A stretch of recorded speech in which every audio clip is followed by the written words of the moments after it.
Native American history, you know, and what their take on, you know, creation and everything else. And man, if anything, it's entertainment. It's great entertainment. I mean, you know how you lock people in, you're good at it. But it's great entertainment, man. And the way you're branching out to, I always felt like it was kind of limiting yourself, saying, you know, you're the horror genre, because now you're branching out in the entertainment genre, man. And I think it's great, man. I think it's really great. No, thank you. I mean, my goal for the Dark Waters channel is to turn into a Dark Waters media operation. It'll be centered around paranormal, but everything is centered around paranormal. But who says that you can't be funny when it comes to the paranormal? Because one of the things that people need to understand is that we as a whole, there are people who think we're crazy anyway. So if we don't make fun of ourselves and our topic, somebody else is going to take that space up and they're going to make fun of it. So it's one of those things where you turn everything on its head. People are going to say we're crazy because we believe in Dogman. Okay. Let's take that and monetize that, because you think we're crazy. Oh, we're going to show your ass what crazy is. Here's For crazy, real, man. Here's crazy. So, there is the contrast. You want to know what crazy is? Hello, say hi to Kirby. You know what I'm saying? Right. And how do you follow that, man? Kirby's off the chain, man. That was great, though. A long time. Well, buddy, I'm going to let you go and try and get somebody else in here, but you got the number. We've been texting back and forth, and you and I will talk. It probably won't be till Saturday, but we'll talk, and we'll chop it up a little bit more, okay? No problem, brother. Thank you for having me, man. Oh, no, thank you for calling in, man. I appreciate you. Yes, sir. Talk to you later. All right, bye. All right, ladies and gentlemen, we open for the next caller who calls in. Now, we're going – I told you we're going to go 30 minutes till after Kirby was done. We're at 8 o'clock, so we got 30 minutes left in the show. Anybody who wants to call in, call in. In the meantime, while I'm waiting on someone to call in, Lakeia hit me to a story last night when we were talking about a pack, quote unquote, a pack of wild dogs that attacked the little girl on Pine Ridge Reservation. Now, this is an older story, happened in 2014, but nonetheless, it is a story. Pine Ridge authorities are looking for a pack of wild dogs that attacked and killed the 8-year-old girl Tuesday. And they're warning parents not to leave their children outdoors unsupervised. The story goes on to talk about how this little girl was out sledding and she was attacked by a pack of wild dogs. Now, the internet is alive with rumors that this actually was a dog man attack. Do we know for sure if that's what happened? No, we don't. We have no way of knowing for sure if that's what happened or not. But it's always fun to speculate. Now, what is disappointing is that either way it goes, an 8-year-old little girl is dead. There is nothing, good about that. I don't like the concept and idea of that, which is a perfect segue into something I read into the chat. Steve Gunn. I don't know if you realize I saw your comment, but brother, I did see your comment about losing your daughter a couple of years ago. And I am very, very happy that the Dark Waters family and the Dark Waters brand of entertainment is helping you get through it. I will have you in my prayers at night, and I will keep you in my prayers moving forward, because there's nothing like losing someone close to you. I don't know if you realize I saw that, but I did see that. I actually try and multitask while I'm doing this. So I just want you to know I heard you and I saw you. And each and every person in the Dark Waters family is important to me. The lines are open, ladies and gentlemen. Could the moderators please post the Skype ID in the chat? It's darkh201@outlook.com. For some reason, the dyslexia kicked in. Broadcasting from deep in the swamps of New Orleans, Louisiana. You've reached your late-night destination for paranormal encounters, cryptid tales, and all things strange and unexplained. Shadows gather as the midnight hour approaches. Join us as we delve into the dark recesses of the supernatural world. Hear unnerving accounts from those who have glimpsed what lies beyond the veil. We explore unsettling folklore, omens, rituals, and more, peculiarities that surface when the sun goes down. Ready yourself for chilling stories plucked from the mist-shrouded hollows and remote wilderness of worlds unknown. Tales guaranteed to make you think twice about what lurks out there in the darkness. You have entered our realm of mystery and imagination. Welcome to Dark Waters Radio, shining a light on that which hides in plain sight. Turn down the lights, settle in, and prepare to embark on a journey into the unexplained. Your guide is waiting.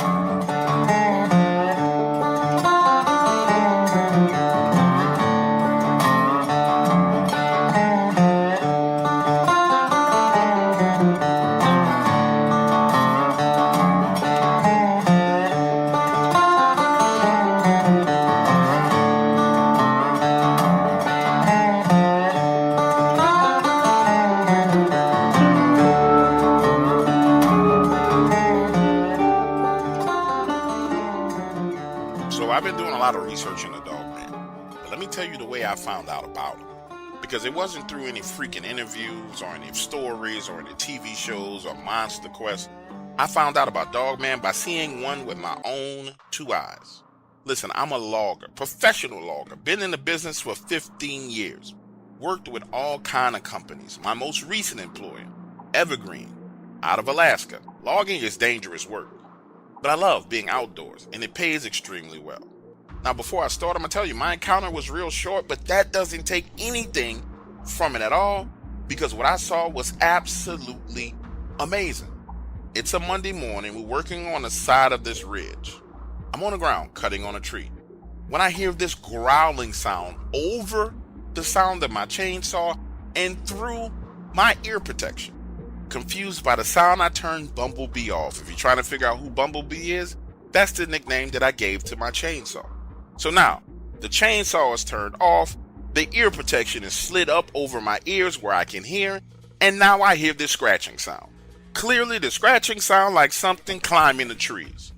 Imagine me standing there, these trees literally towering above me, my eyes scanning the trees, when all of a sudden I lock eyes with what looks like a giant wolf.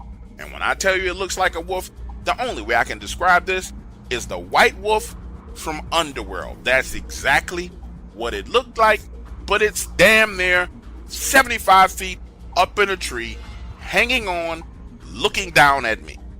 Now listen to me, I'm not an animal psychic, I'm not a mind reader. All I know is it looked pissed off. Maybe it was pissed because I was cutting on the trees and I was making too much noise. But it looks at me and growls again. And the only impression I got was, motherfucker, you getting on my fucking nerves. If you keep it up, I'm finna come down there and I'm gonna eat you. It looks me dead in my eyes. I'll never forget this for 2 reasons. Because it was broad daylight and it was absolutely terrifying. And it stares at me for another 15 seconds. I'm frozen in place, scared to move. Then it turns its head and leaps from one tree to the next. Now, I want to make you understand how far this leap was. We're not talking about 5 feet. We're talking about 25, 30 feet from one tree to the next, uphill, going up the ridge. Then leaps again, and it's gone out of sight. So now I have a dilemma on my hands. This tree is halfway cut. I need to finish cutting it, but I'm scared. So I sit down, start having an early lunch, wait 45 minutes to turn Bumblebee back on, finish cutting that tree, then I carry my ass back down the ridge and move closer to some of my other co-workers. Now, understand, this is how afraid I was, because the closer I am to my co-workers, the more dangerous it is. It increases the chance of a tree falling on me. But honestly, I'd rather dodge a falling tree than deal with that creature any day of the week.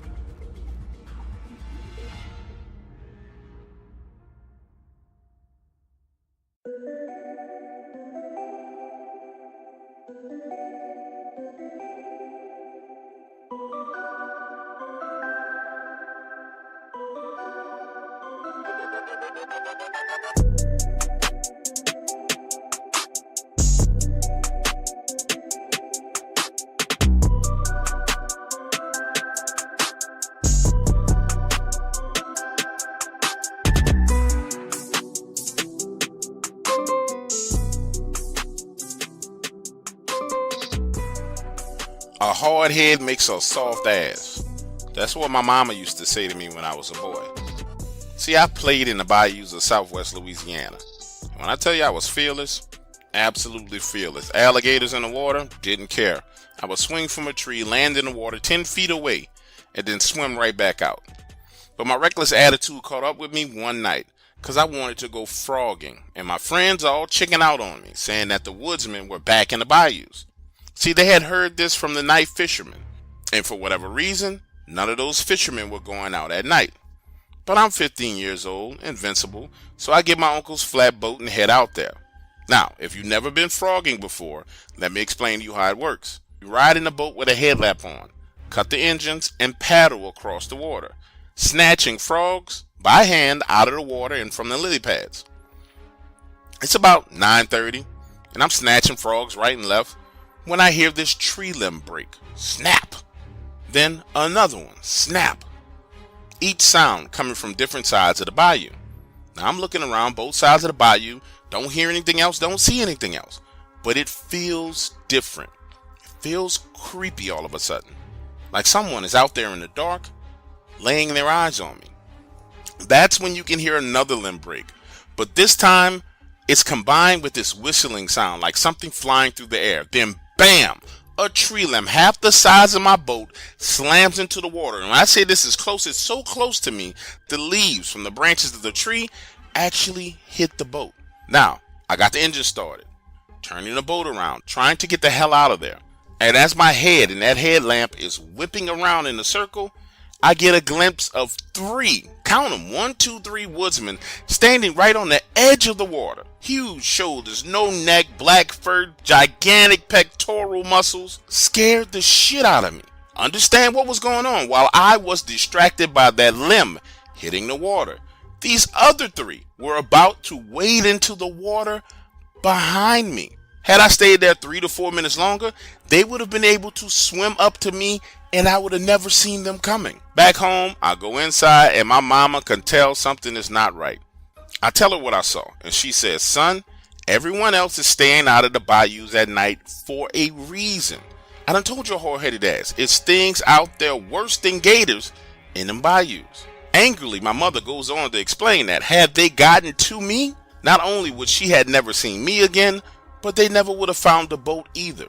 And I'll just say it like this. After experiencing that and seeing those things with my own 2 eyes, it created a healthy attitude adjustment in me. I found myself having a deeper understanding of what the hell could actually go wrong in these bayous.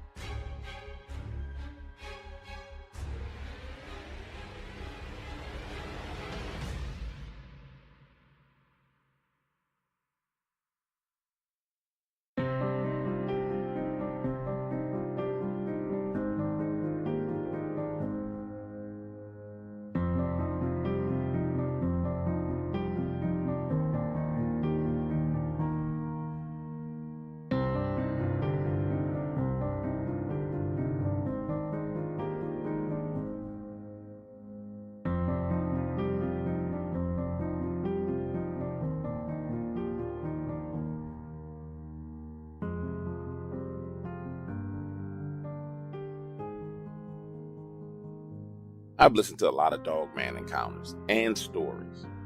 Started by listening to the guy with the weird, creepy voice. And then I listen to every channel out there, but not as a fan.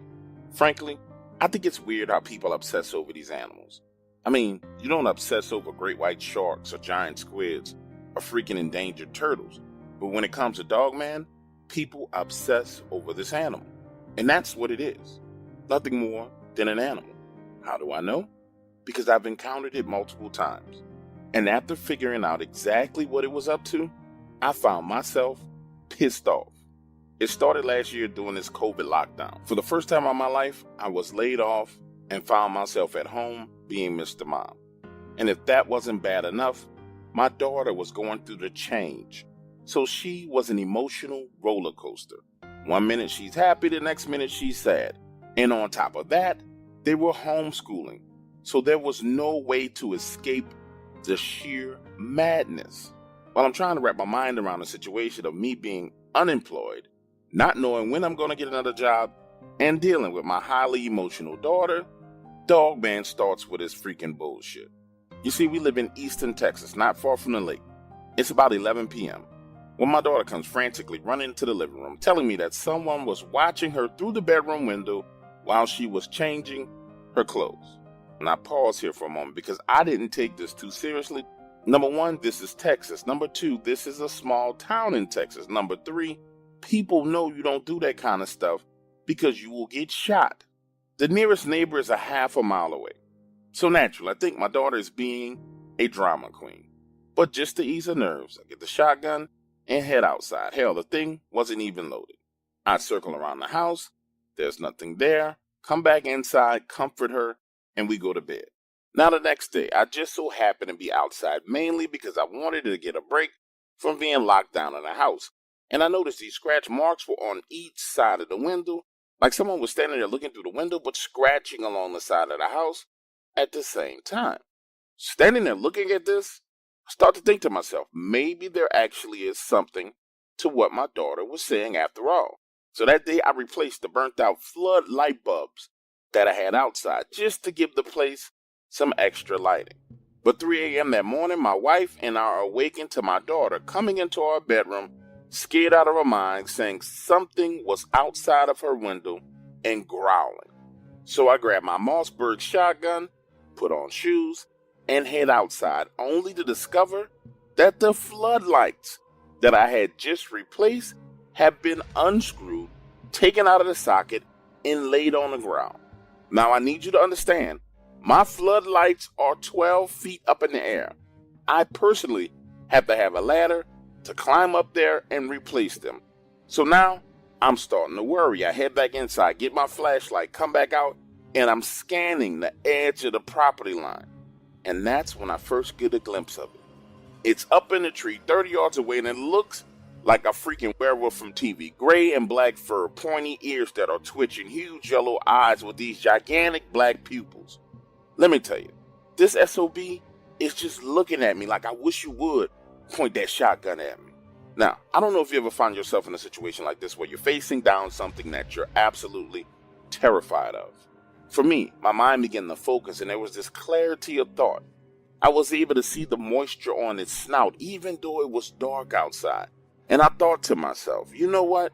If you take a shot at this creature with this shotgun and it don't work, there's no way you're going to be able to get into that house and protect you and your family. So I turn around, run back inside, close, and lock the door. That night, my daughter spent the rest of that night in the bedroom with me and my wife. Now, as for me, while the two of them were sleeping, I was awake wrestling with this problem. My mind just going left, right, up, and down. What is it? Where did it come from? Why is it here? What can I do to protect them? And that's how I started to reach out to people. The very next day is when I started listening to shows, interviews, stories, trying to find someone I could reach out to and talk to about my problem.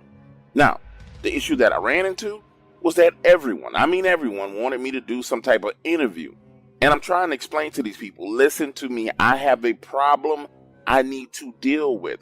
I don't want to talk about it. I need to be about it. This is a problem. What can you tell me to do to fix it? So after talking to about 15 people, I learned that it could possibly have been my daughter's menstrual cycle that triggered the activity and caused this creature to focus in on her in a room. And a few days later, I was given a chemical solution, something that you could mix together and spray around the property. So I gave it a try. And sure enough, no more Dogman activity. Then, the following month, when my daughter's cycle first started, I decided to test it. I didn't spray, and we started to hear scratching and growling outside. The next morning, I sprayed, nothing. Halfway through her cycle, it rains. Next thing you know, it's back, scratching and looking through the windows. Everything inside of me wanted to shoot this creature, but I had been warned that shooting it would only make things worse. So I sprayed again, and it left. Now, here's a couple of things I took away from my experience with Dogman. Number one, they're real. And the second thing is, they're clearly attracted to the hormones or the smells or whatever it is that comes off a young woman's menstrual cycle. The situation I find myself in is that I have to keep spraying the wood line around my property. And these ingredients that I'm buying aren't cheap, and I'm pretty sure they're on some kind of federal watch list. But honestly, I have no choice. I keep buying it on Amazon because I don't want that creature coming back to my property. And if, by some strange coincidence, the feds show up at my house and start asking me questions about, am I building bombs or making explosives, I'm just going to tell them straight up, I'm glad you're here. I got a freaking werewolf on my property. If you want to help me with that, I'll be more than happy to stop ordering this stuff on Amazon.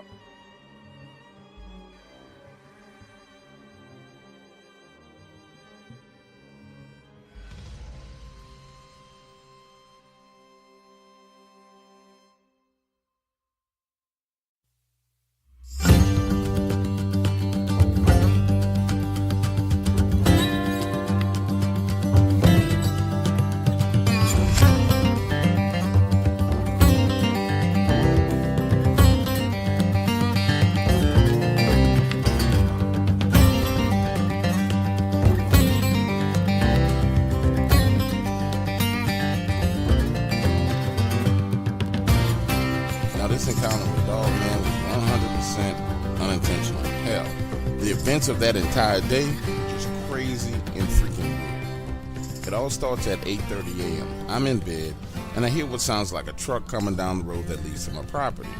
I roll out of bed, still in my tidy whities, look out the window of my trailer, and see it's my cousin Garth. A few minutes later, we're inside, and he's telling me about this wild night that he had with his friends. They went out drinking, then a fight breaks out, bottles are thrown. You know, normal Friday night hillbilly bullshit going on. You could tell Garth and them had been into a little bit of a tussle. Black eye, bruised knuckles, scratches all on his face. And one of the most important things to understand about my cousin is this. He's one of those quiet, crazy types. You know, the kind of person that's easily underestimated, doesn't talk too much, but at the same time, he's extremely violent. So we're sitting there for about another 5-10 minutes of small talk, and he finally gets to the point of his visit. He wanted to borrow $120. You see, Garth didn't want to go home to his old lady after being out all night drinking and then come home broke. So he needed to borrow $120 to keep her off his ass. And right here's where things start to freaking break bad. I didn't have $100 cash on me. So I tell Garth, look, let's hop in your truck, drive on up to the gas station. I use the ATM machine, get the cash, you drop me back off, and you go home. Should have been simple enough, right? So we head outside, get in his truck, get to the gas station. I hop out, go to the ATM machine. He walks in the door behind me. Now keep in mind, Garth has absolutely no money. I beat him back to the truck, and I'm sitting there waiting on him when he walks out of the door with a 6-pack of beer. Hops in, opens a beer, and starts to quickly pull off and drive away. Picture this. We're right there where the parking lot meets the road. And I'm sitting there telling Garth, listen, you want my $120 to keep you from having problems with your old lady, but you got enough money to go in the store to buy beer? And as the word beer is coming out of my mouth, I hear gunfire. And next thing you know, the back window of his truck is exploding. Glass is flying everywhere. Garth hits the gas, makes a left turn, and starts to race down the road. Now, looking over my shoulder, the store owner is standing outside in the middle of the parking lot with a shotgun. And I need you to realize, this is a small town. In fact, it's smaller than a small town. Everybody knows each other. And now we're in a truck arguing. I'm like, Garth, what the hell is going on? And it turns out this son of a bitch has went into the store and stolen a 6-pack of beer. Mind you, I have $120 cash in my hand that he could have used to buy the beer. This crazy bastard decides to steal the beer. Listen, at this point in time, I done had enough. I tell him, Garth, drop me off at home, take the money, and get the hell away from me. 2 hours later, here comes the sheriff knocking on my door. I get arrested, and I'm sitting there. They're questioning me about Garth's whereabouts. The sheriff tells me, look, we done been to Garth's house. We done been to all his friends' houses. We don't know where the hell he is. And if you don't want to tell us where he is, you're going to sit your behind right here until we find him. So there I am, sitting in the holding cell, pissed off for the next 24 hours while they run around looking for Garth. When I finally get out of that holding cell, I'm so pissed off, I head straight to Garth's house. His old lady tells me she don't know where the hell he is, and she's pissed off with him. I go to every last one of his friends' house. None of them know where the hell he is. Now I'm thinking to myself, go on home, sit down, relax, he's going to show up. And when he does show up, I'm going to beat the brakes off of him. Now, the next day I get up about 6:30, 6:45 in the morning. My plan is to head on out to the woods and check some of the traps that I set the day before yesterday. Now, when I finally get to the area where I normally go set my traps, guess whose truck I find parked right there in the woods? Thinking to myself, this son of a bitch has been hiding in these woods this entire time, and I know exactly where to find his ass. See about 400 yards to this. What's up, ladies and gentlemen? It's your boy Dog Waters coming back at you with another story. Now listen, if you're new to the Dog Waters channel, new to the Dog Waters family, you may not know, but I have my own private website called IamDogWaters.com. This is one of the members only stories that you can find there. You need to sign up to listen to the rest of the story. It's only $4.99 a month, about the same price as a cup of Starbucks coffee. Head on over and take a listen. If not, there's some other stuff coming down the pipeline. But for those of you who are already members and all the new members, head on over to IamDogWaters.com. This update is going to be on the front page. And some of the stuff on the front page currently is getting ready to get archived under the tabs. If it's a Bigfoot story, it'll go under Bigfoot. If it's a Dogman, it'll go under Dogman. All those are about to get archived because more new content is coming out. Head on over to imdarkwaters.com right now and take a listen.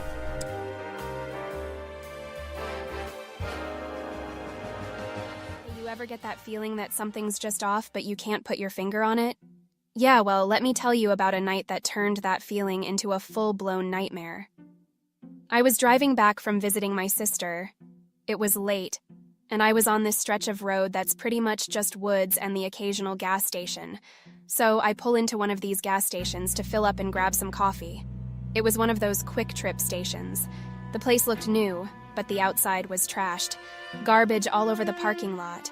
I get out of my car, and that's when I feel it. The air's heavy, like there's a storm coming, but the sky's clear. I shake it off and head inside. The guy behind the counter gives me a nod, and I grab a coffee and pay. As I'm walking back to my car, I hear it. A low growl, coming from the edge of the parking lot near the woods. Now, I wouldn't say that I froze. I have heard all these stories, and people say I froze with fear. That ain't what happened. I was confused at first. Like, did I just hear that? I'm standing there looking around. Like, what the hell is that? Then it happened again. This time, I knew without a doubt that I heard something growling. Even then, I didn't freeze, and I was like, nope. No, sir, I'm getting the hell out of here. The fast walk turned to a quick jog as I get in my car, lock the doors, and start the engine. That's when I see it, in my rearview mirror standing at the edge of the woods. This thing is big. I want to say it was a Dogman, but I will just say this. I didn't stick around long enough to be able to tell for sure, but it was like 9 feet tall. It had these long arms that didn't look right, but its eyes, man, its eyes are glowing this eerie yellow. And its face, part human, part dog, it was twisted, like something out of a horror movie. I drove non-stop until I got home, my hands shaking the whole way. Check this out. I get home and I can't stop thinking about what I saw, so I go look up monster encounters. And there is this Dogman map. All these sightings. Then I find the Bigfoot map. And both of them have sightings within 10 miles of that gas station. Part of me wanted to investigate this stuff, so I start watching YouTube channels to see what people have found. Then I started seeing all the drama associated with the topic. Lost interest. There is no way I'm dealing with all that bullshit over a monster that people don't think exists. I watch stuff every now and then people look crazy arguing over if it's flesh and blood or if it's a demon. All I know as an eyewitness is I saw a monster. To me, a monster is a freaking monster. You get what I'm saying?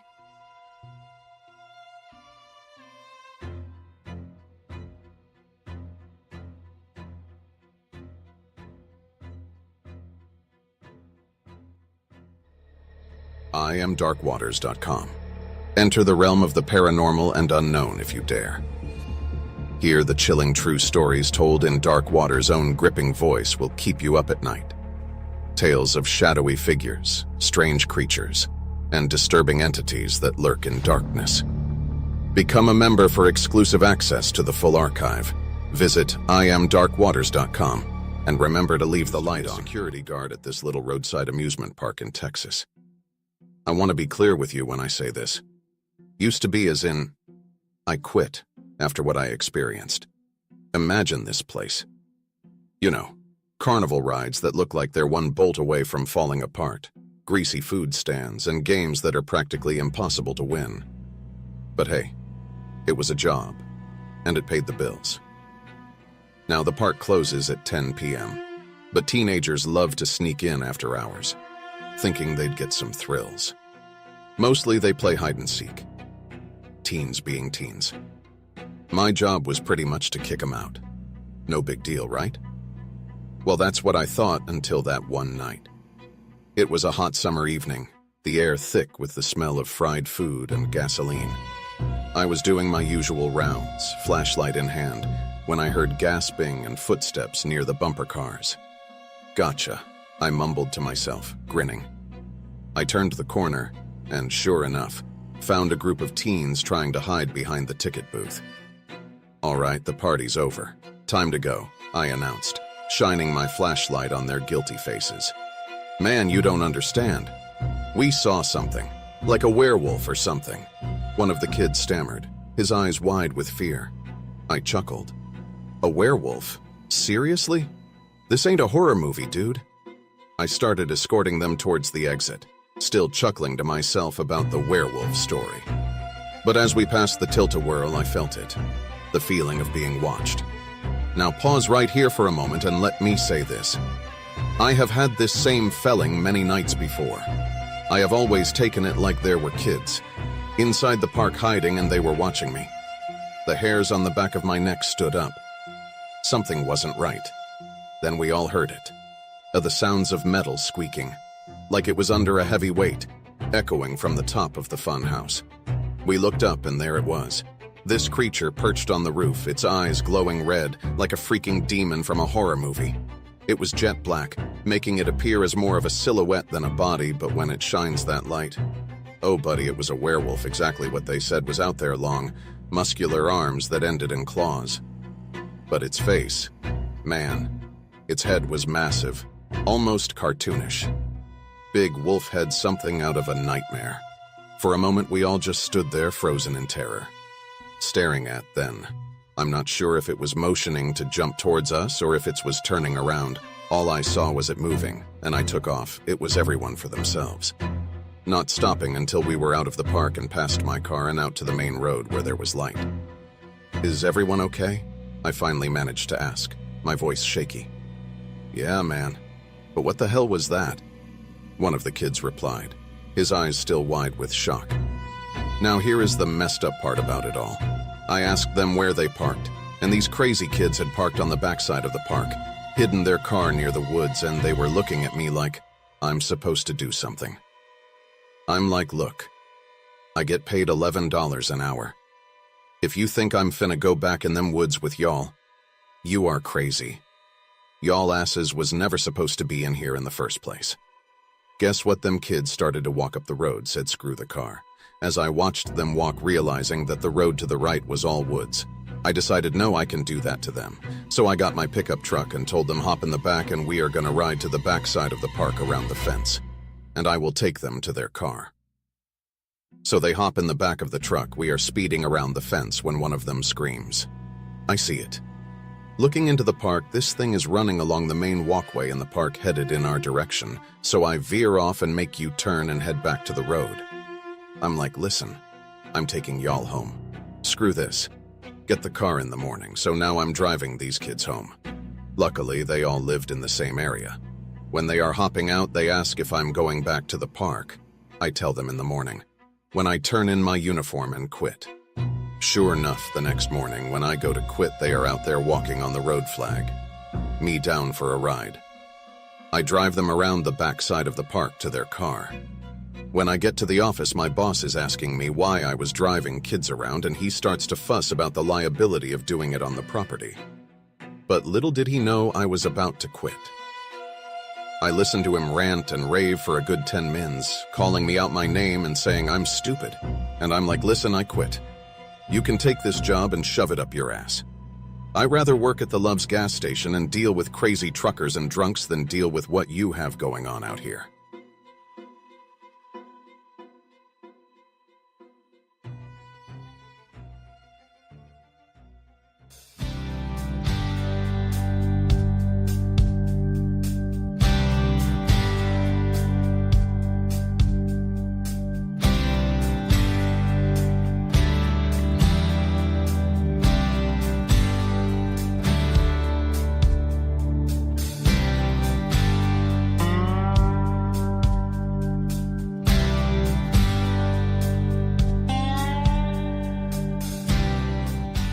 Looking back, I suppose I should have known better than to buy that foreclosed house out in the middle of nowhere.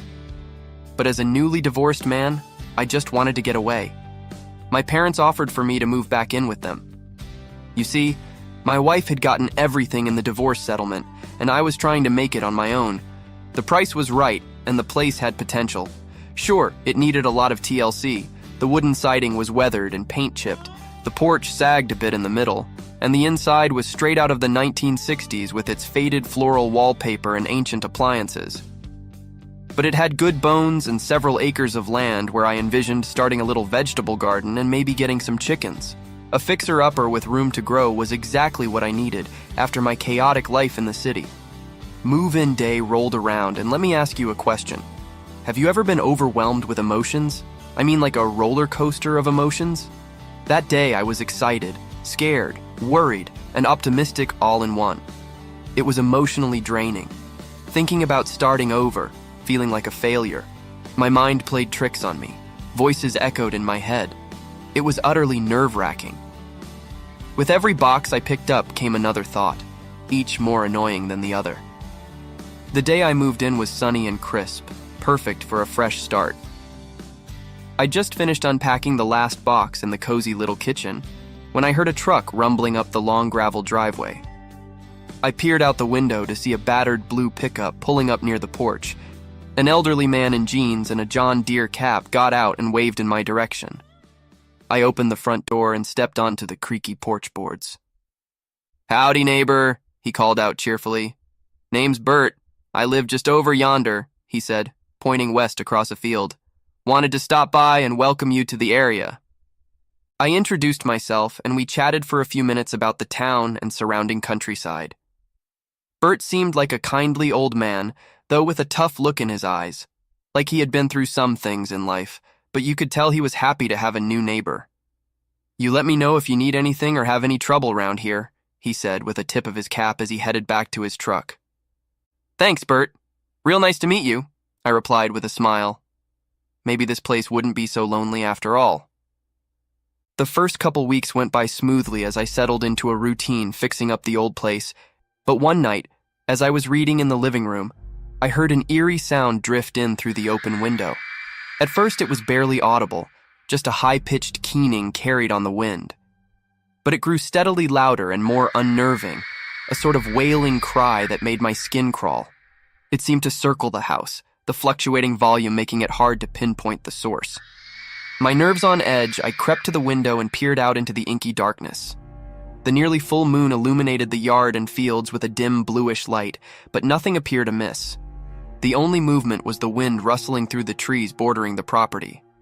After a few minutes, the cries faded back into the distance, and the night was silent once again. I shook off the uneasy feeling and chided myself for letting my imagination run wild out here in the countryside, probably just a stray dog or some weird nocturnal bird, right? The next night, however, I was jolted from sleep by the eerie wailing, now sounding clearer and closer than before. Something about these cries seemed almost unnatural, like no earthly animal I'd ever heard. This time I gathered my courage and stepped out onto the sagging porch, gripping my phone and ready to sprint back inside. The lights revealed nothing but empty yard and moonlit fields, yet the keening screeches drew nearer, making my pulse race as I wildly looked around for the source. They built to a crescendo, then faded away, leaving me baffled and seriously spooked. At breakfast, I debated whether to ask Bert if he knew what might make that bizarre sound. But I didn't want to seem like a paranoid city slicker frightened by wildlife noises, so the next time we talked, I just made a joke about coyotes keeping me up at night. "Aw, now, ain't no coy dogs around these parts," Bert said with a chuckle. "You let me know if you hear anything strange again, though." The look on his weathered face turned uncharacteristically grim for a moment before he turned and walked back to his truck. For several nights, the cry didn't return, and I managed to convince myself it was all in my head. Until late one hot summer evening about a week later, I woke to the shrill keening cutting through the still night air. This time, it was paired with heavy footsteps crunching through the tall grass that bordered the back of the property. Adrenaline coursing, I scrambled to flick on the porch lights. I caught a glimpse of two glowing orbs flashing in the darkness near the tree line before they disappeared into the woods. The screams eventually tapered off as my heart pounded in my ears. I didn't sleep a wink that night. At first light, I inspected the area but found no footprints or trails, only my own tracks across the dew-covered grass. I wanted to tell Bert what I'd seen and heard, but feared he'd think the isolation had caused me to lose my marbles already. The incidents became more frequent after that. Shadowy figures darting behind trees, heavy thuds on the roof that would abruptly stop when I rushed outside, guttural groans and garbled chatter in the fields at dusk. That same eerie wailing piercing the night air whenever the moon swelled full and bright. This thing lurking out there was getting closer and closer to the house, and what made me even more afraid was that it seemed comfortable doing so. Now pause right here in the story and let me say this. I'm not a liberal-minded gun-hating person, but at the same time, I grew up in a household that didn't have guns. However, this activity was quickly making me rethink the need to have a weapon in the house. So I drive into the city and buy myself a shotgun, semi-automatic. Having a weapon made me feel safe, like if push came to shove, I would be able to do more than just become a victim to whatever the hell this thing was. Days later, strange smells, putrid, almost sulfuric odors, wafted through the windows at night. Terrified, I stopped going outside after dark. But even indoors, I couldn't escape the feeling of being watched. Some nights, I'd catch a glimpse of glowing eyes peering through the curtains, or a branch-like arm dragging across the glass while that chilling cry rang out all around. So I decided to have a conversation with Bert, and that is when he told me about the things that lived in the woods around here. Bert was the one who said it was a dogman. Listen, I had never heard of the term, nor had I any clue what they were. Yes, I was experiencing strange and weird stuff, but for it to be a walking wolf? That just didn't make any sense whatsoever. So we go over to his property, and let me tell you, this man has bars on his windows all along the backside of the house. You know how you can get the floodlights from Home Depot? He has commercial-grade lights on the backside of his house and a generator. The place looked like Fort Knox. He goes on to explain to me that these things have been here since he was a kid, and that the reason the house I was in was empty was because the last owner would not listen to his advice. He said there are rules to living with the Dogman. Rule number 1, light is your friend. They are not afraid of the light, but they don't care to walk in the light. Rule number 2, they are animals but smart like a human, been here a long time. They know how we think and they know what makes us scared. So no matter what you hear, you have to decide not to be afraid. The more fear you show, the worse they behave. Rule number 3, if they get out of line, and by out of line I mean they try and come into your house, shoot them in the belly, not in the head, not in the arm, in the belly. That is the weakest point.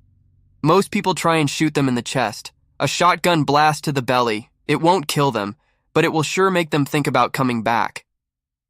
Finally, rule number 4. If you see their little ones, leave them alone. They are cute, but they are not a toy. Their parents will kill you if you touch them.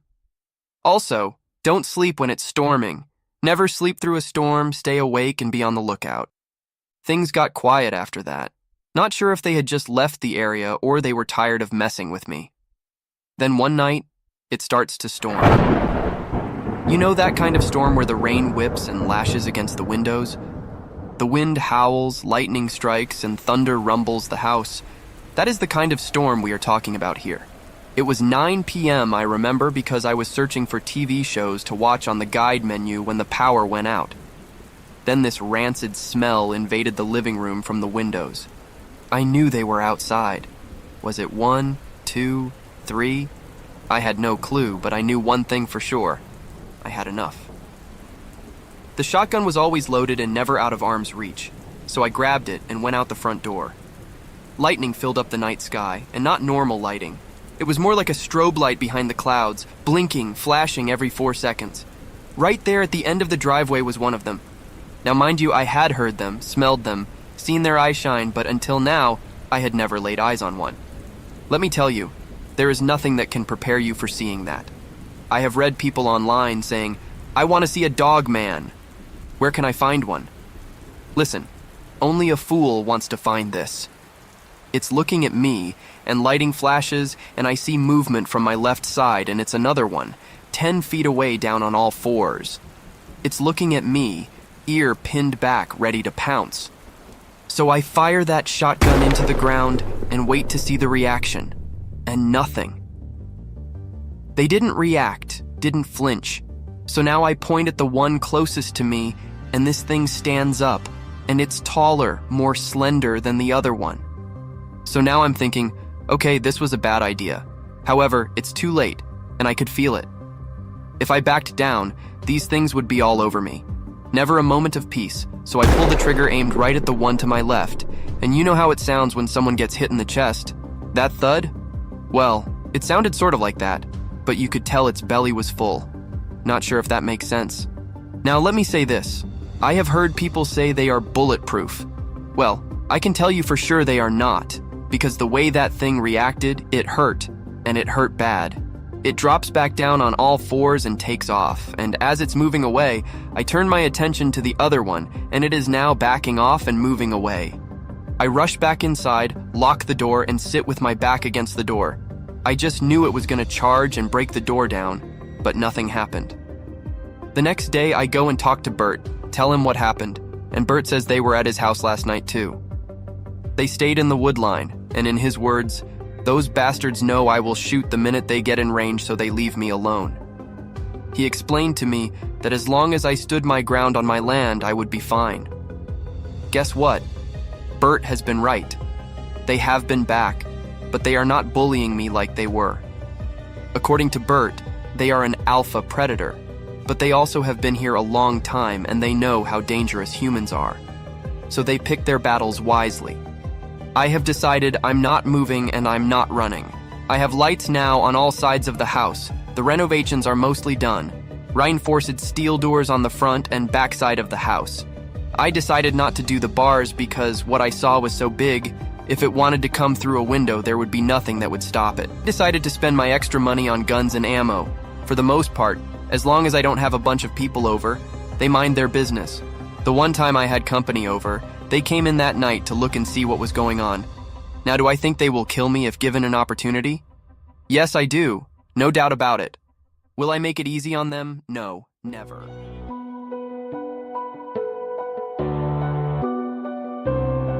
You're listening to Dark Waters Radio, the premier destination for paranormal and cryptid encounters. Get ready for storytelling perfected with your host, the godfather of Dogman stories himself. With over 300 interviews conducted around the world, 5 published books, and founder of dogmancams.com under his belt, Dark Waters has cemented his status as the authority on all things strange and frightening. From dogmen to ghosts, witches, and government conspiracies, he's heard it all. After taking a short hiatus, Dark Waters has returned in full swing to once again evolve the landscape of true story narration. His gripping accounts of supernatural run-ins will have you on the edge of your seat. So turn down the lights, settle in, and prepare to believe the unknown. The Godfather is back, and he's ready to introduce you to creatures, specters, and phenomena you've never heard of. Storytelling perfected. This is Dark Waters Radio.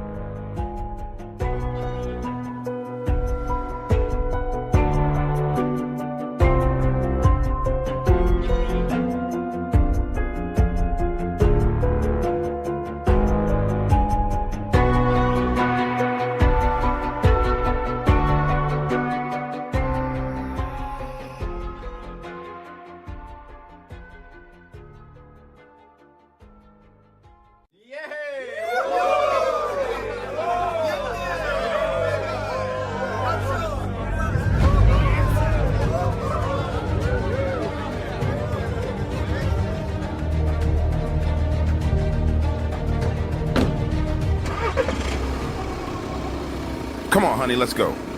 Get inside. Let's go. I knew we shouldn't have come to his event. That son of a bitch does this every time. He always has to try and find a way to show me up. And you know what, babe? The last time he did some shit like this, I should have punched him in the nose. Had I punched him square in the nose, he wouldn't be playing these games that he's playing with me right now. But no, I wanted to be the peaceful one. I wanted to be the one who turned the other cheek. I'll tell you what, I won't be doing that with him ever again. Don't you think you're driving a little fast? These back roads are so dark and winding. Listen, forget about the road, babe. What I'm trying to explain to you is this. This guy is a piece of shit. Besides, I know this road like the back of my hand. I hope so. I'm getting creeped out by all these trees. It's so easy to imagine something jumping out. Like what? A dog, man? I done told you 1,000 times, babe. You listen to that crap way too much. There's no such thing as a dog, man. Did you see that up ahead? I think something just ran across the road. That's probably just a deer. I don't know. It looked bigger than a deer. Slow down a bit so we don't hit anything. What the hell is that thing? thing? Oh my God. Look, it's coming towards us. What the fuck is that thing? Stop screaming, babe. Hold on, hold on.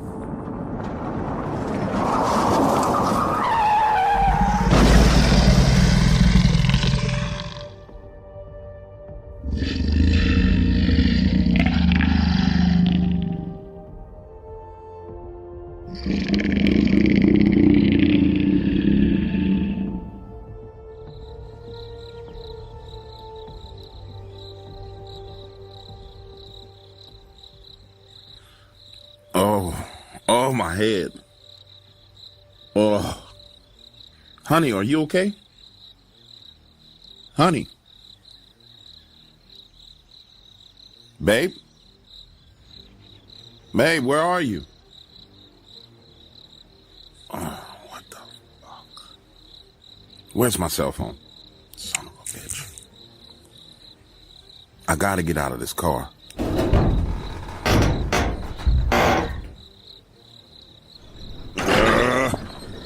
Damn it. Hey, where are you?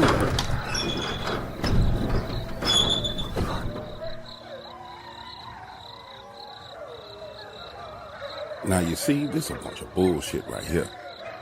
I'm trapped in this car, and what the hell is that? Is that coyotes?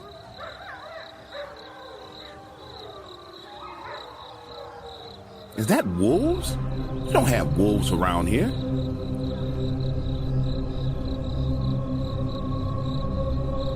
I gotta get out of this car.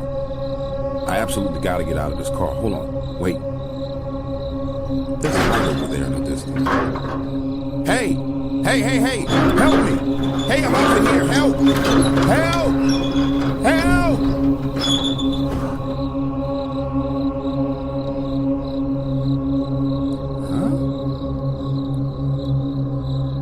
That's not a light. Those are eyes. Glowing. Red eyes.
What's up, ladies and gentlemen? It's your boy, Dog Waters, and I'm back with another shorty. It's a short story, and I'm letting it all out here on YouTube for free.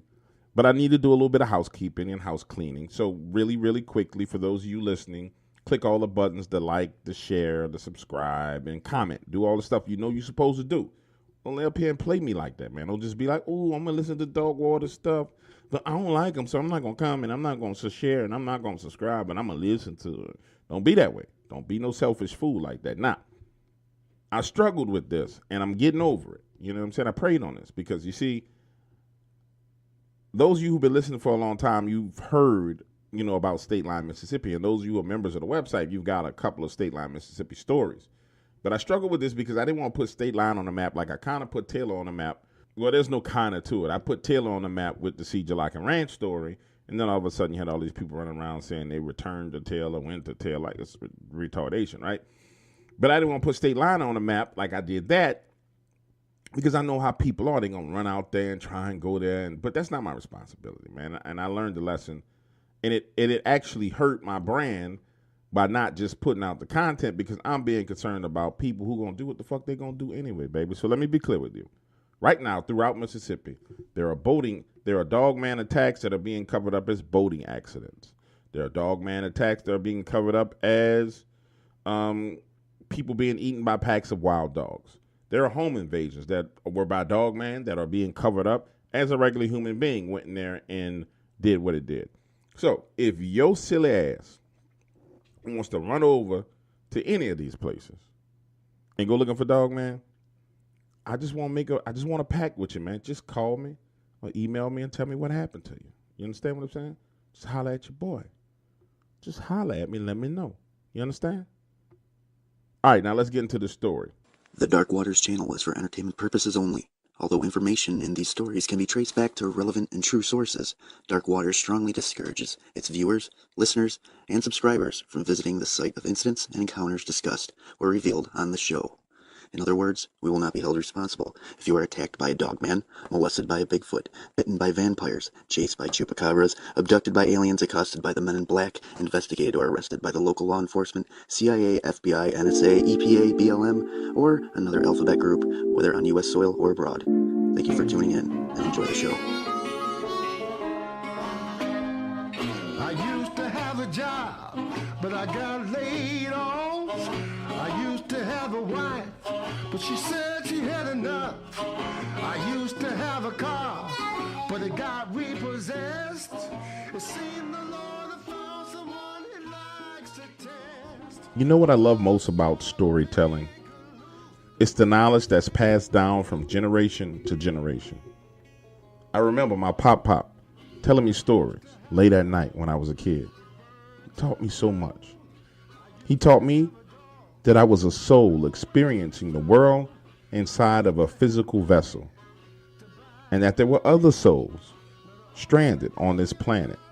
And then there were things and creatures that feasted on those souls. And I think to this day, the most important thing that Pop taught me was that every experience is not a lesson for me, but a lesson for my soul itself. Now, out of all the stories that Pop shared with me, the one that stuck out to me the most and scared me the most was about the soulless ones. And I need to give you a little bit of history. My grandparents grew up in State Line, Mississippi. If you know anything about this area, it's literally like the Taj Mahal of paranormal activity. I remember staying with him during the summers, and he would tell me the wildest stories. Things that his father told him about walking trees and creatures in the woods. Old world things. Imagine this. I'm 12 years old. Grandma had just finished cleaning our plates from dinner, and every night after dinner, Pop would head out to the porch with some coffee, sit down, and read his Bible. Their house was in the woods, so outside it's dark, and the only light out there, this single 100-watt light bulb right above the front door. For me, being outside at night was just spooky, but it didn't seem to bother him because every night without fail he sat on that porch, cup of coffee in hand, Bible on his lap, rocking back and forth, reading his Bible. When I talk to you about him reading the Bible, he read it with passion and conviction, and he always started with his favorite Bible verse, Psalms 23. And I tell you, when he read that Bible, you could feel it. The Lord is my shepherd, I shall not want. He maketh me to lie down in green pastures. He leadeth me beside the still waters. He restoreth my soul. He leadeth me in the path of righteousness for his name's sake. Yea, do I walk through the valley of the shadow of death, I shall fear no evil. For thou art with me. Thy rod and thy staff, they comfort me. Thou preparest a table before me in the presence of mine enemies. Thou anointest my head with oil, and my cup runneth over. Surely goodness and mercy shall follow me all the days of my life, and I will dwell in the house of the Lord forever. Now that's how that man read his Bible. He would be out there for hours reading it aloud, almost as if he was preaching to the darkness. Now this particular night, I wanted to hang out outside with him. So I'm out there sitting in the rocking chair, and he's reading. When you start to see these dim lights in the woods, they get brighter and brighter as they dance around in the distance. Then the two lights combine, converge, moving in our direction, and it literally looks like someone is walking through the woods with a lamp. Afraid, I said, Pop, Pop, Pop, Pop, do you see those lights over there? What's those lights in the woods? And he replies, yeah, son, I see those lights. And no matter what happens, I want you to sit right there in that chair. Don't you move. Don't you get up. Don't you run. Don't do nothing. I want you to sit right there and be still. Those lights come hovering out of the woods and into the yard. Now he's standing, reading his Bible. And have you ever heard someone use the phrase fear jumped into them? Well, that's what happened to me. But all of a sudden, it was like something jumped inside of my body, and I am afraid. I'm talking about hands shivering, teeth chattering like it's cold outside, afraid. So I closed my eyes, hands now covering my face the entire time. He's still reading the Bible. And you know how when you're a kid and you got your eyes closed behind your fingers, but you open your eyes and all you can see is your hands? Eyes now open, only seeing my fingers. I begin to spread them open and look around. And I tell you no lie, I see standing on two legs at the base of the porch steps, a giant wolf. This wolf is looking past him and looking at me, peering between my two fingers directly into my eyes. Then it drops down on all fours, lowering its head, and slowly proceeds to move up the steps. Now, as a child, I believed that old people were frail and slow, but Pop Pop proved me 100% wrong. As this thing is coming up the steps, he slams his Bible shut, turns it on an angle, and jabs it dead smack in the nose. Now, it's done turned its attention from me, and again, he hits it in the nose, saying, you have no authority here on my property. You're not wanted here. Leave in the name of Jesus Christ. This time, he lifts his Bible over his head, swings it down, slamming this thing dead smack between the eyes. Understand, this wolf had a head the size of his chest. Now, I'm sitting there thinking to myself that this thing is about to eat the both of us. But no, it puts its head down, turns, and trots off back into the darkness. As for Pop, he sits back down and finishes reading his Bible. Both afraid and completely confused, I'm sitting there waiting for him to finish reading. And once he does, he looks at me and says, Boy, I want you to always remember something. Evil exists, but it can only do to you what you will allow it to do. That spirit that just came to this house wasn't welcome here, and it'll never be welcome here. You understand? About 10 years later, my Pop died. Right there on that porch, Bible in his hand. Heart just stopped beating. And as for my family, we still own that piece of property. I even go there with my kids. And at night, when it's dark, you can still see them lights dancing around in the woods. But for as long as I've been going there, those lights have never come back on our property again.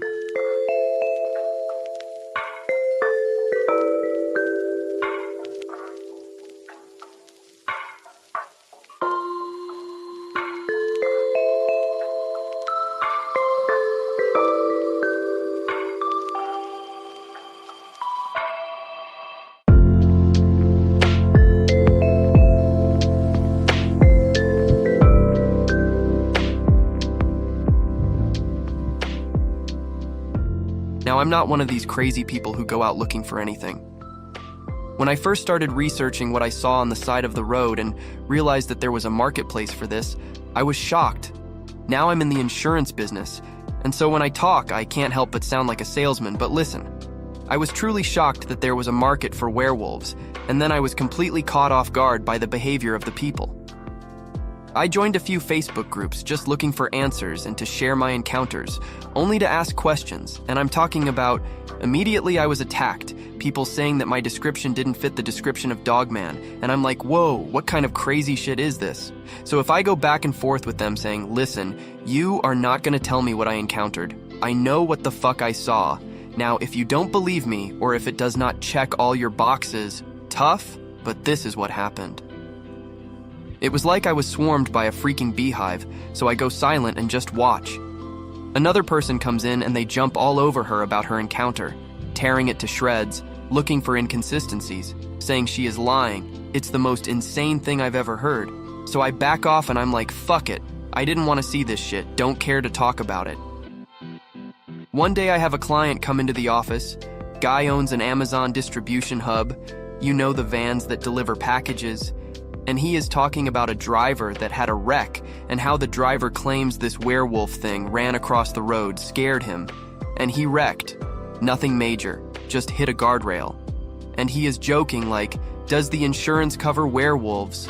And I'm like, hey, I would like to talk to that guy. I saw something similar one night when I went out to help a client with a flat tire. So he puts us in contact, and this guy is like Dogman crazy. He listens to Dark Waters, Vic Cundiff, all these people, and I tell him my story, and he says, man, you should do an interview with Vic Cundiff. And I'm like, nah, I'm not going to be the insurance man talking about werewolves, screw that. Then he suggests, well, if you want your story told but don't want the backlash, give it to Dark Waters. He has the best stories, and he tends to be real bullish about people messing with his witnesses. So he sends the link to an interview we listened to on the computer while I'm putting in the claim for the accident. And I explain to him that I have this client, right?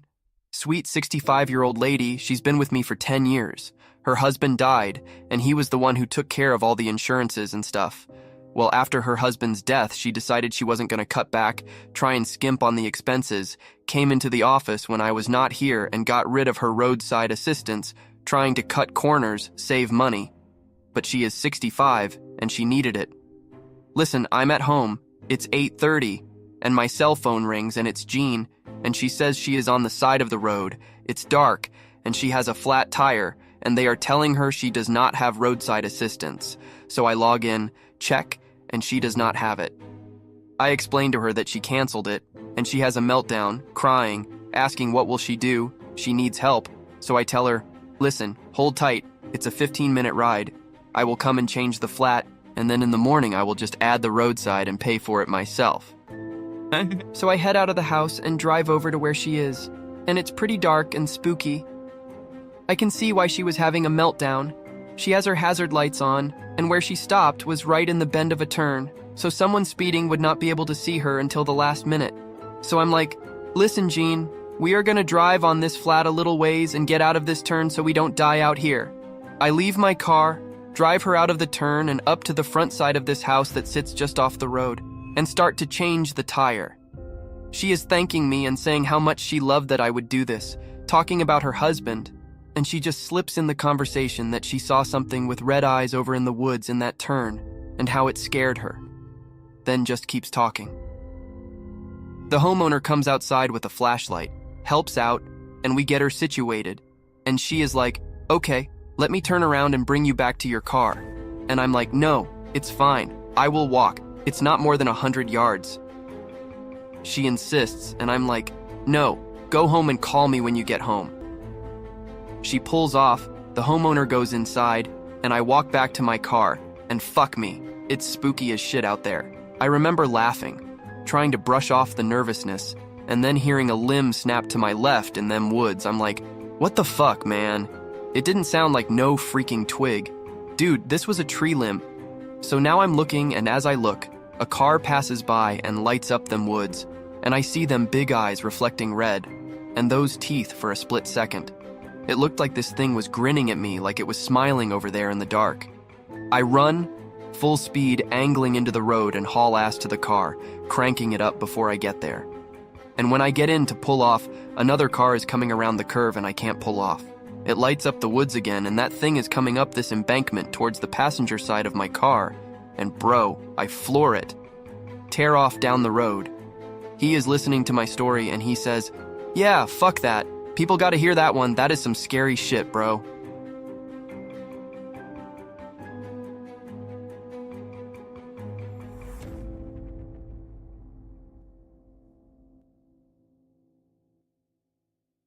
So I heard Dark Waters talking about the courts of heaven, so I started studying it, got books and read the Bible and realized it was real. I followed the steps to get there and found myself having an out-of-body experience. Understand, I had taken DMT trips, but this was nothing like that. I was in a giant courtroom and there was a judge so big I could only see his foot. I tried to look up at his face, but it was too bright. Then I looked to my left, and there were these dark presences there, pointing at me, accusing me of being a bad person. Then I saw my dead mother standing, looking up, talking to the judge, pleading with him on my behalf. This scared me so much I snapped out of it. I haven't had the nerve to go back since.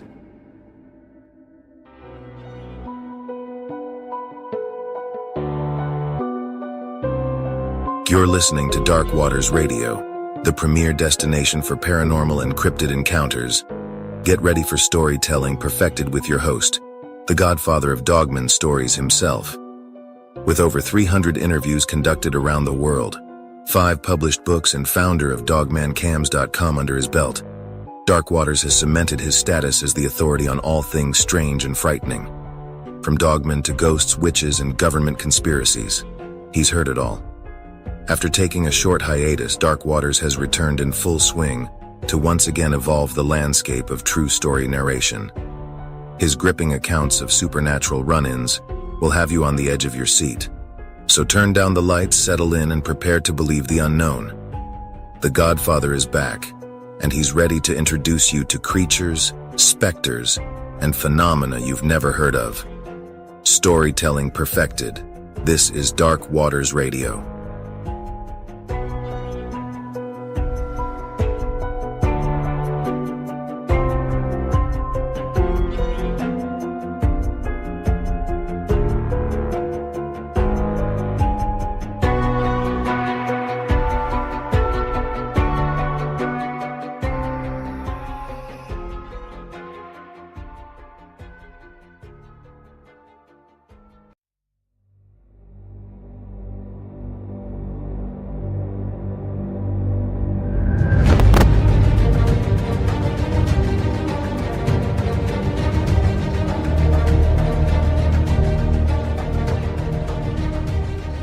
So most men have a problem with spoiling their wife.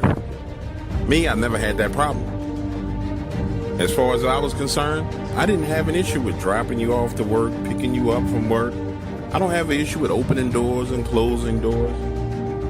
In my mind, I'm always at competition with another man. So guess what? I'm going to do everything that other man would never do. So when you run into an opportunity, or you have a chance to meet some random guy, and you decide you're going to talk to him, you'll quickly come to realize that he doesn't know how to treat you. It was that same mindset that led to my Dogman account. And to this day, I still haven't changed what I do. You see, my wife started working for a pharmacy, Walgreens, in Monroe, Louisiana. This particular pharmacy happens to be located right next to a patch of woods. And because she was a new pharmacist, she got the bad hours, the hours that nobody wanted to work. It's a 24-hour store. The pharmacy closed at 10:30, so she was working from 2 to 10 p.m. No problem for me whatsoever. I work from home, so I take her to work, come back out at 10 and pick her up. That's where Dogman comes in. This particular Saturday night, I'm sitting out there at 10 p.m. and it's taken her a hell of a lot longer than normal to close out the pharmacy. I got my car backed into a parking spot. Behind me is nothing but woods. In front of me is the side of the store, and I'm fiddling and playing around on my cell phone, as I always do. While I'm sitting there, my car shakes ever so slightly. You know how it is when you sit in your car and a garbage truck or 18-wheeler rolls by, it shakes the ground slightly? I feel the ground shake slightly just like that. So now I'm looking around for the garbage truck or the 18-wheeler riding up the road, and I don't see anything. Put my head back down, go back to looking at my phone. 5 minutes later, it shakes again. So now I'm sitting here thinking to myself, you know, this is Louisiana. We don't have earthquakes, but I know my car is shaking. 5 more minutes pass, and my wife decides that she's going to FaceTime to talk to me and let me know that she's on her way. So now I'm sitting in the seat, I have my arm rested on the armrest, have the cell phone up in the air, and I'm looking at it, talking to her when I say, babe, it's getting late, you need to come up out of that store. True to fit, form, and fashion, my wife is taking her time, running her mouth, when she says, babe, who's that in the back seat with me? Scares me a little bit. I look over my shoulder and nobody's back in the back seat. That's when she says, well, I could have swore I saw some eyes behind you. So now I'm paranoid kicks in. I hang up the phone with her and I look over my shoulder, right? But I don't see anything. 5 more minutes pass. I put down my cell phone and now I'm more conscious of what's going on in my surroundings. I'm looking through my mirrors, looking through my rearview mirror. And that's when I see what looks like these eyes in the woods behind me. But you know how it is when you're looking through the mirror at night in the dark, your mind can play tricks on you. So I quickly open the driver's side door, step out, and look behind me. And sure enough, there's these giant golden yellow eyes in the trees. And they're just staring directly at me. Scared me so much, I hop in the car, drive around to the front side of the store, and park in the handicap spot. Now, get this. A few weeks later, I'm on Facebook trying to figure out what these eyes are. And I see this picture that someone has of Dogman. And it's the exact same eyes that I saw in those woods.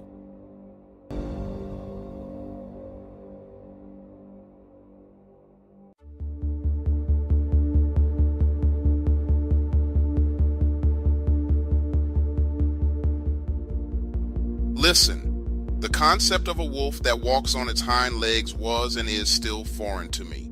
Even though I have spent countless hours of my life in the woods, I would have never imagined that such a thing existed or was possible. However, since seeing this creature, my perspective has changed. Not so much on hunting and going into the woods. That is too much a part of my way of life, but on what is and isn't possible, if you catch what I mean. My mind no longer just accepts what people say as truth. In a way, my encounter has been a great eye-opener for me. Picture this. It was a warm, sunny day, 84 degrees. I had just parked the truck and was preparing to walk into the woods when I see another hunter, Evan, coming out of the woods. He has this crazy look on his face and he says, Jimmy, it's not a good day to be in the woods. I've been here since 5 a.m., went to take a deer, hit it and tracked the damn thing. And when I found it, let's just say something else had got there before me and it wasn't normal. I say, something else? What are you talking about, Evan?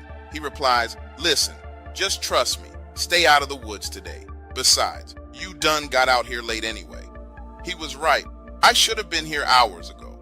As he put his rifle in the back seat of his truck, hopped in and pulled off, I stood there thinking. My mind wandered off, started to replay the events of 2 days ago. An issue at work. I'm a distribution manager for a subsidiary of a major beer company and things have been extremely stressful around the office. Sales have been down and my boss doesn't seem to understand it's not my job to concern myself with marketing or branding or inner office politics. It's my job to make sure our logistics are in order and that clients are happy with the service they get from this organization. I'm not a cog in the machine. I'm the GPS system that makes sure that money makes it back to the organization. So when she had this staff meeting and went into all this crazy nonsense, I excused myself because it had zero to do with logistics. And frankly, it was an emotional tirade about the state of the beer industry. And I just didn't agree with shit coming out of her mouth. So I left, went back to my office and got on the phone making sure things were taken care of. 30 minutes later, she comes in talking about how she felt disrespected by me leaving the meeting and how if she was a man, I would not have done that to her. Just crazy shit, and she sees me on the phone with the client. So I asked the client to call back, and then I go off on her. Listen, Amanda, first of all, there were women who held your position for 10 years prior to you getting here. Her name was Elizabeth. I walked out of every meeting she had, and you know what? She never once stepped foot in my office talking about her fucking feelings. Want to know why? Because Liz knew that if product does not get to its destination on time, then she looks bad, very bad. You know what else? Elizabeth grew up with 3 brothers. Could shoot a gun, drink me and you under the table. And she didn't give a flying fuck about feelings. She only wanted results. So please don't come in here with that feminist bullshit about you being disrespected on the job. I get paid to move stuff around. I'm the best in this state at it. And frankly, I don't have time to sit and listen to a bunch of bitching and moaning about the marketplace and the consumers that keep the lights on.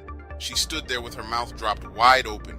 You could tell that over the span of her entire life, no one had just told her like it was. Speechless is the word that came out of her mouth. And she doubled down on her woe is me routine. So I picked up the phone and called the client back and got back to work as she stood there rambling about a bunch of feelings for 3 minutes, then stomped out. 10 minutes later, her boss, Jules, calls me. Jules makes $1.8 million.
Jackson, Mississippi is where I live, and digging graves is what I've been doing my entire life. In fact, after I dropped out of high school as a teenager, it was the only job I could find. Now, doing this job out here in the cemetery, I've seen my fair share of scary things. Ghosts, shadow men, hellhounds, and for a long time, I thought I had seen it all. That was until early one summer morning. I'm prepping for a funeral. The grave had already been dug, and I was just setting up chairs and decorating. Understand, dealing in the business of death is tough enough. Watching families cry and suffer over and over, day in and day out, takes a toll on you mentally. Listen, me sharing with you the mental stress of my job is no way an indictment on my mental health. I am sane, I'm not crazy, I don't take any meds, my life is good. Anyway, so I'm there, and the cemetery is nestled into the woods. And by that, I mean you have to drive through the woods to get to the cemetery. It's one of the older black cemeteries in Mississippi. And so you can understand what I mean by old. There are literally dead slaves buried in a section of this cemetery. No headstones, no nothing. Picture this, the sun is rising, but there's this mist still hovering above the ground. And looking to my left, I see something moving so fast that it smears this mist, just like an artist painting with a paintbrush. At first, I'm thinking to myself, look, it must be one of the spirits out here moving around. Nothing to be afraid of, nothing to worry about. No smell of sulfur or nothing like that. So I'm thinking it's a ghost, not a demon, and I get back to work. Then again, out the corner of my eye, I see this thing dart through the mist. So fast that the only sign it was there was the movement of the mist itself. The next thing I hear is this growling, and then the sound of this impact on flesh. Let me explain it to you. Have you ever tenderized a steak and you're sitting there and you're punching it and beating it? You know that kind of wet, plopping sound that your fist makes when it meets that meat? That it was that exact same sound, but so loud.